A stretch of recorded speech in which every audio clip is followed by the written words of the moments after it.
Olá, meus amigos, sejam muito bem-vindos à segunda parte desse nosso estudo, onde nós estamos aprendendo sobre qualidades da obediência.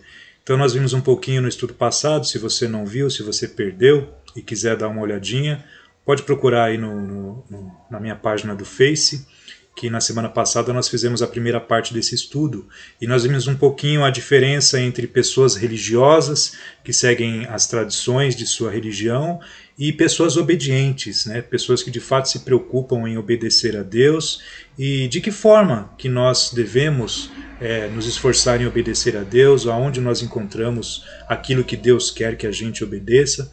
Então é tudo isso que está sendo tratado nesse estudo. Essa é a segunda e última parte dele. Sejam todos bem-vindos. E na aula passada nós paramos aqui nessa imagem, né? Então nós vimos que pessoas obedientes, conforme lá Lucas capítulo 18, versículos 13 e 14, nós vemos ali a oração do publicano, que era uma oração humilde, né? E o texto diz aqui, de longe ele nem ousava levantar a cabeça, pedia misericórdias pelos seus pecados. Então era uma postura humilde, e o texto bíblico, se você for lá dar uma olhada, nós vimos ele semana passada, ele mostra que é esta pessoa que foi justificada e não a outra pessoa que orou cheia de orgulho, exaltando aquilo que ela fazia, que considerava ser suas boas obras. Então, é a postura de uma pessoa religiosa que está seguindo as tradições da sua religião e se exaltando por conta disso, imaginando que isso está deixando ela em um posicionamento bom com Deus, né, uma posição boa com Deus. E pessoas obedientes, que são pessoas humildes, que reconhecem o seu lugar, reconhecem que são pecadoras e que, de fato, precisam que Deus as perdoe para que Deus possa recebê-las na presença dele. Então essa é uma grande diferença entre pessoas humildes, obedientes e pessoas religiosas que apenas seguem a tradição de suas religiões. Nós vamos dar uma olhada agora um pouquinho nas exigências de Jesus quanto à obediência à sua vontade. Então, Jesus ele demonstrava se importar que as pessoas deveriam obedecê-lo, ou para ele isso pouco importa, né? O importante é que eu acredito em Jesus e eu sigo ele do meu jeito, da maneira que eu quero, eu sigo Deus do jeito que eu acho que tenho que fazer. Então é isso que nós vamos aprender um pouquinho hoje, né? O que é que as Sagradas Escrituras nos mostram com relação à importância que Jesus dá para que nós obedeçamos a sua vontade, para que a gente possa de fato obedecer a Deus e, como estamos vendo nesse estudo, para que sejamos pessoas obedientes. Então, pessoas obedientes. Nós vamos dar uma olhada nessa passagem lá em Mateus capítulo 7, versículo 21. A orientação é para que sempre vocês estejam com Bíblia nas suas mãos, né, uma Bíblia fácil, para que vocês acompanhem a leitura que está sendo feita aqui junto comigo, porque é o que eu sempre digo nesses estudos. O importante não é aquilo que eu digo ou uma possível forma de se interpretar as Escrituras. O que é importante são as próprias Escrituras. Então nós sempre vamos às passagens, lemos o que elas dizem, vocês que de fato se interessarem depois leiam o contexto dessas passagens para ver se de fato aquilo que está sendo dito por mim é exatamente aquilo que a Bíblia nos ensina, tá? Então Mateus capítulo 7, versículo 21 nós lemos assim, nem todo aquele que me diz Senhor, Senhor entrará no reino dos céus, mas apenas aquele que faz a vontade de meu Pai que está nos céus. Então, quem são as pessoas obedientes? Quem são aqueles que vão poder entrar na presença de Deus? Isso de acordo com o próprio Jesus, né? São palavras dele. Então, apenas quem fizer a vontade de Deus. Tá? Então, esta é a importância que Jesus dá para que a gente possa agradar a Deus, para que a gente possa estar bem com Deus e de fato podermos entrar na presença dele, né? Então nem todo aquele que me diz Senhor, Senhor, tem muitas pessoas que dizem que reconhecem Jesus como um grande mestre, como uma pessoa muito importante, mas o seguem da forma que acreditam. Para mim esse negócio de igreja não serve, eu sigo a Jesus do jeito que eu acho interessante, eu leio algumas coisas na Bíblia e aquilo que me convém eu pego para mim. Então, Jesus deixa muito claro que muitas pessoas que pensam servi-lo, que pensam segui-lo, né? No último dia, ele vai dizer para essas pessoas que até o chamam de Senhor, Senhor, mas nem todos esses entrarão no reino dos céus, né? Então, apenas aquele que faz a vontade do meu Pai que está nos céus. Apenas aqueles que obedecem à vontade de Deus. Uma outra passagem é aqui em Lucas, capítulo 6, o versículo 46. Olha, acompanhem comigo a leitura no Evangelho de Lucas, no capítulo 6, o versículo 46, que diz assim: Por que vocês me chamam Senhor, Senhor, e não fazem o que eu digo? Então é de novo Jesus deixando bem claro qual é o posicionamento dele. Não adianta nós chamarmos de Senhor, Senhor, como muitas pessoas que eu conheço que dizem, não, Jesus foi um grande mestre, uma pessoa muito sábia, mas não fazem o que ele manda, né? Nós vamos ver daqui a pouquinho algumas orientações que Jesus nos dá para que a gente siga, e essas pessoas não se importam nem um pouco com essas recomendações. Então de que adianta, né? Por que vocês me chamam Senhor, Senhor e não fazem o que eu mando, né? Como uma outra possibilidade de tradução aí. Então, não adianta, né? Não adianta nós dissermos que seguimos a Jesus, mas não nos preocupamos em fazer aquilo que ele manda. João, capítulo 14, versículo 15. Acompanhem comigo, ó, o Evangelho de João, capítulo 14, versículo 15. Se vocês me amam, obedecerão aos meus mandamentos. Né? Então, de que adianta nós dissermos que reconhecemos Jesus como um grande mestre, dissermos que nos importamos com ele, que o amamos, né? É muito fácil nós ouvirmos nas ruas hoje em dia as pessoas dizendo Jesus te ama, mas o que é que isso representa, né? Então, quem são aqueles que amam Jesus? De novo, versículo 15 de João capítulo 14. Se vocês me amam, obedecerão aos meus mandamentos. Então, como que a gente demonstra para Jesus que de fato a gente se importa com ele e que a gente o ama? É obedecendo e guardando aos seus mandamentos. E ainda no livro de João, mas no capítulo 12, ó, pertinho daí onde nós estamos, João capítulo 12, o versículo 47, nós lemos assim: Se alguém ouve as minhas palavras e não lhes obedece, eu não o julgo, pois não vim para julgar o mundo, mas para salvá-lo. Então, de que nos adianta ouvirmos as palavras de Jesus, mas não obedecermos, né? Então, vocês estão tendo a oportunidade de ouvir aqui as palavras do próprio Jesus e perceberem a importância que ele dá com relação a nós o obedecermos, né? Então, se alguém ouve as minhas palavras e não lhes obedecem, Jesus está dizendo que naquele momento em que ele estava em carne, ele não julgava, pois ele não veio para julgar o mundo, mas ele veio para salvá-lo. Então essas palavras de Jesus que nós estamos lendo, que nós estamos estudando, são as palavras que nos oferecem essa oportunidade de sermos salvos. Então é importante que nós levemos tudo isso em consideração. Então, uma reflexão aqui para nós pensarmos. Você obedece somente a Jesus? Porque quando nós falamos em religião, e você pode pensar em qualquer religião que você queira, incluindo religiões evangélicas, né, das mais diversas denominações que existem por aí, essas pessoas costumam seguir muito aquilo que elas chamam de tradição da sua igreja.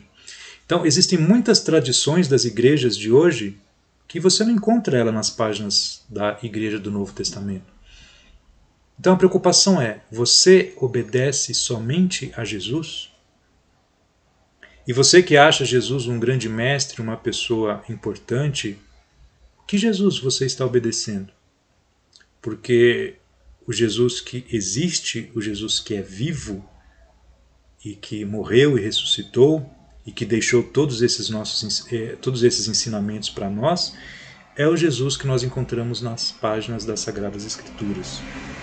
Se você acredita em um Jesus que você imaginou, que você ouviu falar, que você gosta, que você acha interessante, cuidado para no último dia ele não disser: de que adianta você me chamar de Senhor, Senhor, e não fazer o que eu mando. Então nós vamos ver agora alguns desses mandamentos, algumas dessas orientações que o próprio Jesus nos deixou para que nós obedecêssemos.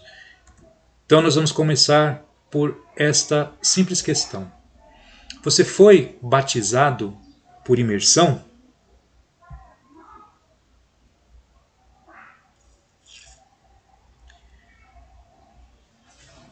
Em Atos, capítulo 2, versículo 38, olha lá o que nós lemos. Atos, capítulo 2, versículo 38. Aqui. Nós lemos assim. Pedro respondeu: arrependam-se e cada um de vocês seja batizado em nome de Jesus Cristo para perdão dos seus pecados e receberão o dom do Espírito Santo. Há uma controvérsia muito grande se o batismo ele é por imersão, se ele pode ser feito por aspersão, se crianças podem ser batizadas, mas nesse estudo, que é um estudo mais enxuto, eu vou apenas afirmar para vocês que o batismo que eu reconheço como sendo batismo bíblico é o batismo por imersão, é aquele batismo que imita o sepultamento de Cristo, né? Então Cristo foi sepultado, ficou sepultado por 3 dias e 3 dias depois ele ressuscitou. E o simbolismo do batismo é esse. Né? No momento do batismo nós somos sepultados nas águas, então é o momento em que o velho homem, né, o homem pecador, ele morre ali. Quando nós saímos das águas, simboliza que nós estamos renascendo para uma nova vida. E esse é o batismo que eu entendo, o batismo que a Bíblia ensina. E para que serve esse batismo? Então, Atos 2, 32 e 38. Para perdão de pecados e para receber o Espírito Santo. O batismo é para o perdão dos pecados. Eu tenho outros vídeos em que eu trato desse assunto, se você quiser, pode procurar e assisti-los. E ali eu demonstro que não tem nada de especial na água do batismo ou exatamente no batismo em si. Não é o batismo que salva, mas o momento em que Deus escolheu e que Deus determinou para que nós sejamos salvos é no momento do batismo. Então é onde nós demonstramos a obediência, onde nós confessamos Jesus Cristo como nosso Senhor e Salvador e imitamos aquilo que é o Evangelho, que é a morte e ressurreição de Cristo, nós imitamos no momento do batismo. Então é nesse momento que nós temos os nossos pecados perdoados. Esse texto ele diz que o batismo é para o perdão de pecados e é nesse momento que o Espírito Santo passa a habitar em nós. Né? Então o dom do Espírito Santo que nós recebemos é o dom da vida eterna. Então um primeiro mandamento que Jesus nos dá: você foi batizado por imersão? Se não foi, é importante você se preocupar com isso. Como eu disse, eu tenho outros vídeos sobre o assunto, mas você pode entrar em contato comigo e nós podemos conversar e tirar todas as dúvidas e qualquer questionamento que você tenha com relação ao batismo. Tá?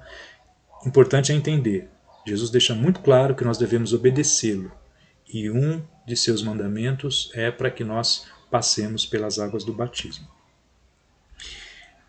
Um outro ponto aqui você participa do partir do pão, que é o momento da ceia.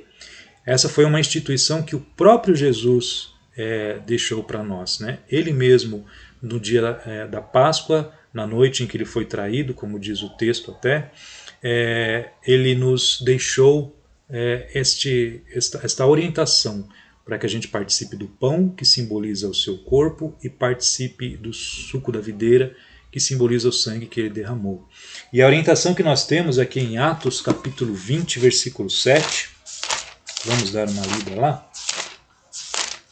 Atos, capítulo 20, o versículo 7. Olha o que diz esse versículo para nós. No primeiro dia da semana, reunimos-nos para partir o pão. E Paulo falou ao povo pretendendo partir no dia seguinte, continuou falando até a meia-noite. Então a ideia aqui é que a igreja que nós encontramos no Novo Testamento, a igreja do primeiro século, ela se reunia no primeiro dia da semana com o propósito de partir o pão.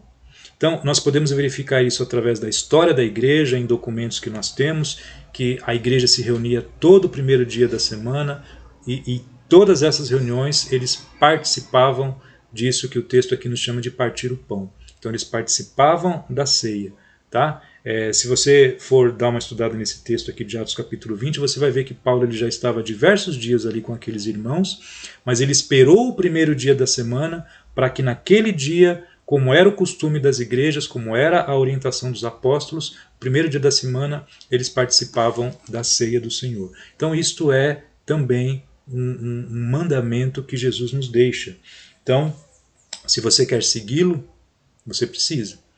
E a maneira que nós vemos a ceia, que nós a encontramos no Novo Testamento, é as pessoas se reuniam com o propósito de partir desse pão. Então hoje em dia nós vemos muitos desigrejados por aí e muitos deles acreditam que são cristãos, que são discípulos de Cristo, mas eles precisam tomar cuidado com esta e outras orientações que a Bíblia nos dá.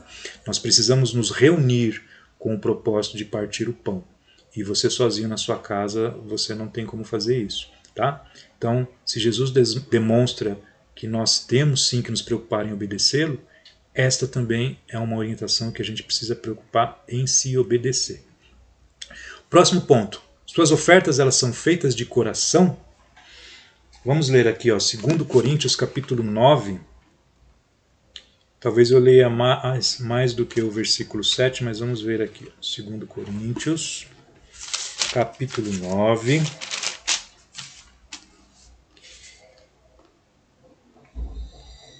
Versículos 7, não vou ler só o 7 mesmo. Cada um dê conforme determinou em seu coração, não com pesar ou por obrigação, pois Deus ama quem dá com alegria. Então, como eu disse, existem igrejas que seguem tradições, né, de muitos séculos. Uma dessas tradições, por exemplo, é que eles obrigam você a dar o dízimo. Esta era uma prática do Antigo Testamento e, como tudo mais que era feito no Antigo Testamento, ficou no Antigo Testamento. O dízimo era para sustentar os levitas e tem uma série de regras para que pudesse ser feito. No Novo Testamento nós seguimos a doutrina dos apóstolos. Cristo é o fim da lei. O Novo Testamento, a igreja do Novo Testamento segue a doutrina dos apóstolos. E na doutrina dos apóstolos nós encontramos isso aqui. Deus ama quem dá com alegria, não por obrigação. Então, ninguém pode te obrigar a dar o dízimo. Se você está em uma igreja e se você não der o dízimo, você sofre algum tipo de restrição, cuidado. Você precisa obedecer a Jesus. Aquilo que nós temos que saber que é para nós obedecermos, nós encontramos no Novo Testamento. Então, se aquilo que a tua igreja te orienta não é uma orientação de Jesus, cuidado, né? Nossa preocupação é obedecer a Cristo. Essa deve ser sempre a nossa preocupação. Então, as nossas ofertas elas têm que ser feitas de coração, têm que ser feitas com alegria e não pode ser uma imposição, nós não podemos dar de forma obrigatória. Tá? A igreja não tem o poder de obrigar os seus membros a darem uma determinada quantia. Percebem o que disse no comecinho do versículo? Eu vou até ler de novo aqui para ficar bem claro. 9:7. Cada um dê conforme determinou em seu coração. É esta a orientação que nós temos no Novo Testamento. É você, no seu coração, que determina se quer dar 10%, se quer dar 30%, se quer dar 1%, conforme, existem outros textos que nos mostram isso, conforme a sua prosperidade, conforme você se organiza, monta o seu orçamento, você decide com quanto você vai ajudar o trabalho da igreja. E faça isso com alegria, não por obrigação, pois Deus ama quem dá com alegria. Próximo ponto, seu louvor é vocal? Esse aqui é um outro ponto que, infelizmente, é muito, muito desobedecido nas igrejas e nas denominações. É um estudo tenso, não, extenso, tá? Eu não vou poder abranger todos os tópicos com relação a esse assunto, mas eu vou deixar claro para vocês. O louvor que nós encontramos como orientação para a igreja no Novo Testamento é um louvor vocal. Deus não nos orienta, não é um mandamento dos apóstolos e não encontramos em nenhum lugar do Novo Testamento uma autorização para usar instrumentos, sejam de quaisquer tipos, instrumentos de corda, muito menos ainda instrumentos barulhentos como bateria, guitarra. O louvor que nós encontramos, que é o louvor que agrada a Deus, e se você quiser também fale comigo, existem estudos extensos sobre esse assunto, e você mesmo pode, analisando a tua Bíblia, analisando as Escrituras, verificar se o que eu estou dizendo faz sentido ou não. Tá? O importante é o que a Bíblia diz e não aquilo que a gente acha, aquilo que a gente gostaria, aquilo que a gente pensa que é bonito, né? Ah, é tão bonito uma igreja com um louvor, com instrumentos bem tocados, isso atrai público. O que eu acho não interessa. O que nos interessa é aquilo que Deus nos orienta, tá bom? Então, Hebreus capítulo 13, versículo 15. Ó, vamos dar uma olhada nessa passagem. Como eu disse, nós vamos ver apenas essa, tá? Mas existe muito mais para ser estudado com relação a esse assunto. Mas nesse aqui nós já lemos assim, Hebreus 13, 15. Por meio de Jesus, portanto, ofereçamos continuamente a Deus um sacrifício de louvor que é fruto de lábios que confessam o seu nome. Então, qual é o louvor que nós temos que continuamente oferecer a Deus? Né? Um sacrifício de louvor que é fruto de lábios que confessam o seu nome.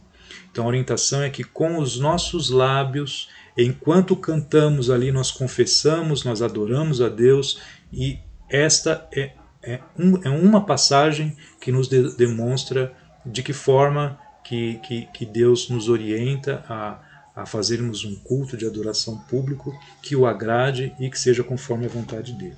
Tá? Então, apenas essa passagem só como demonstração de que não se usam instrumentos musicais nos cultos da igreja que nós encontramos no Novo Testamento. Tá bom? Então, tendo visto algumas coisas que a Bíblia nos orienta que nós devemos obedecer, o quanto nós devemos nos preocupar em obedecer? Né? Então nós vimos que Jesus ele já demonstrou que é importante, que não adianta nós apenas reverenciarmos o seu nome com palavras, se não o fizermos também com ações, se não demonstrarmos que o amamos através da nossa obediência. E há uma série de advertências para aqueles que não obedecem. Né? Então, pessoas que preferem seguir tradições das suas igrejas evangélicas, igrejas católicas, seitas, outras religiões que não têm necessariamente a ver com o cristianismo, como o budismo, os Hare Krishnas ou qualquer outra religião que você possa imaginar aí. A Bíblia nos fala sobre uma condenação que virá sobre as pessoas que insistem em não obedecer a Deus, ou seja, uma condenação aos desobedientes. Então vamos ler aqui, ó, 2 João, o versículo 9. Lá no finalzinho da Bíblia, já perto de Apocalipse, o livro de 2 João, que é um livro bem curtinho, o versículo 9. Olha o que nos diz essa passagem.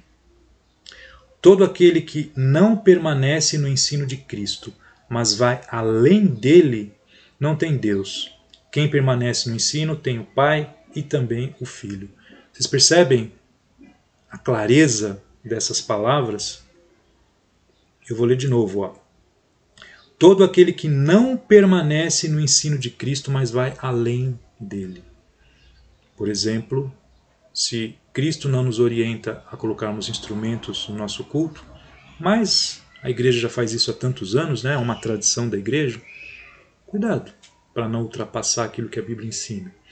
E isso com relação ao batismo, isso com relação ao pastor, né? um pastor à frente da igreja, ou um pastor à frente de diversas igrejas de uma determinada denominação. Nós não encontramos isso na Bíblia. Então, cuidado para ficar apenas naquilo que a Bíblia nos ensina. Não vá além, né?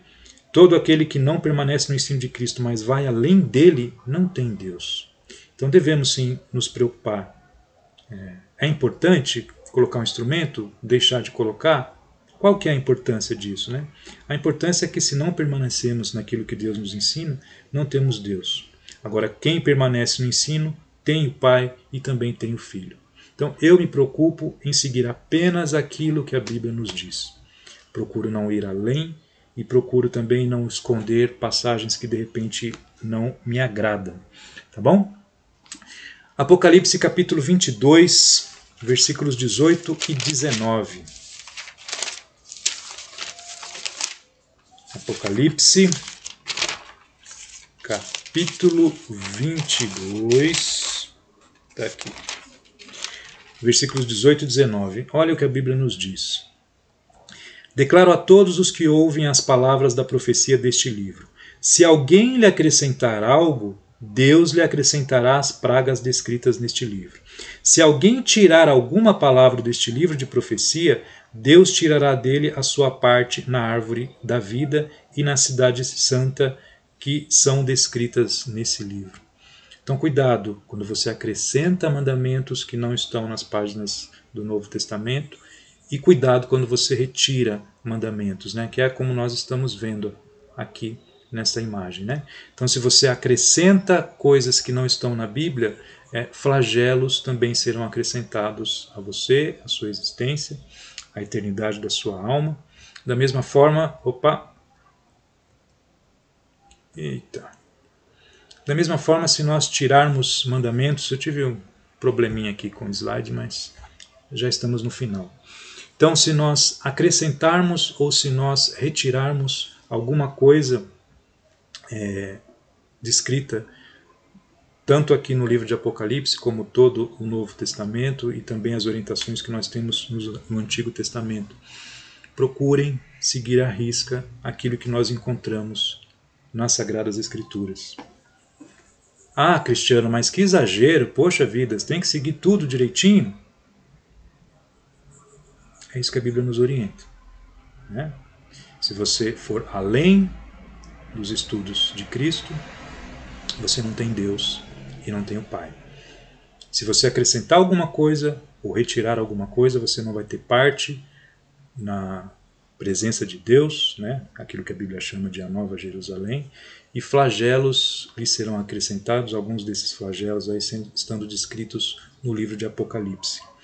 Então, esta foi a segunda parte desse estudo. Eu espero que você pense na importância de obedecermos a Deus e principalmente que você pense que o que é que nós devemos obedecer de Deus? Aonde nós encontramos o que nós devemos obedecer? É nas páginas das Sagradas Escrituras. Eu faço parte de um movimento que se chama Movimento de Restauração, né? A maioria ou muitas igrejas evangélicas elas se auto-intitulam como igrejas reformadas ou igrejas protestantes, né? Se baseando ali no momento da Reforma Protestante, que é quando este movimento evangélico surgiu, rompendo com algumas tradições da Igreja Católica. Mas quando nós olhamos para a Bíblia, nós percebemos que este movimento ele foi muito importante, porque ele deu início a esta volta, né, para a Igreja do Novo Testamento, abandonando uma série de tradições que a Igreja Católica acrescentou, mas infelizmente este movimento ele não foi até o fim nesse retorno às páginas das Sagradas Escrituras. Então, deste movimento do qual eu faço parte, nós temos essa preocupação de falarmos o que a Bíblia fala e calarmos aonde a Bíblia cala. Por isso, sempre a orientação de que vocês tenham a Bíblia em mãos. Acompanhem tudo aquilo que for dito, né? Muitos estudos com essas denominações ou com essas igrejas evangélicas, eles baseiam muito do que eles fazem nos seus cultos e muito da organização dos seus cultos e e da forma hierárquica como eles têm as suas igrejas, eles baseiam não nas páginas do Novo Testamento, mas eles baseiam na sua tradição.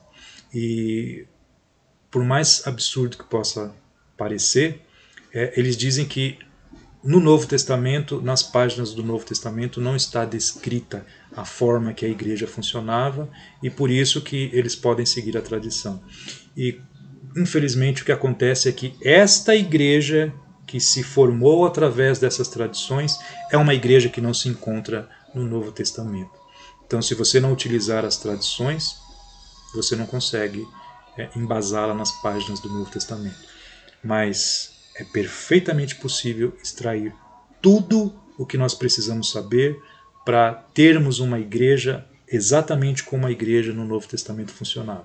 Apesar de não termos um ou outro detalhe, mas o contexto é muito claro e muito do que é feito hoje é um acréscimo, infelizmente, àquilo que está nas páginas das Sagradas Escrituras.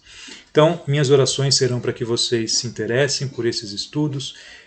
Como eu disse, esse é um material, um pequeno pedaço de um material de um curso de teologia mais extenso.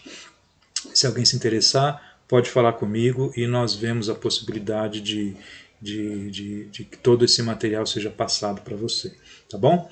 Tem outro material, que é um material do Eterno Propósito, que eu já tenho pessoas interessadas, já estou fazendo a gravação dos vídeos e essas pessoas vão começar a receber esse material para terem acesso a todo o curso. Mas a minha preocupação é que de fato vocês pensem, principalmente você que não é cristão, que você pense na importância de obedecer a Deus, na importância de obedecer a Jesus e de fato pensar na eternidade da sua alma, né? Porque o nosso Deus, ele é um Deus santo, é um Deus puro, é um Deus perfeito e nada que é imperfeito pode entrar na presença dele. Então, como nós somos corruptíveis por causa do pecado, esse próprio Deus veio e opera uma salvação milagrosa e maravilhosa, e através desse sacrifício desse próprio Deus nós podemos ser transformados, purificados, e este Deus nos torna santos para sermos santos como Ele é santo. E aí nós podemos entrar na presença dele. Então o Evangelho é o próprio Deus vindo resgatar as criaturas que o abandonaram, e quem aceita essa maravilhosa boa nova, né, que é o Evangelho, são esses que passarão a eternidade em alegria na presença de Deus. Eu espero que Deus abençoe a todos. Esta é a segunda e última aula com relação a esse assunto. Domingo que vem provavelmente nós teremos mais algum estudo bíblico. Que Deus os abençoe e ficam todos convidados. Até lá.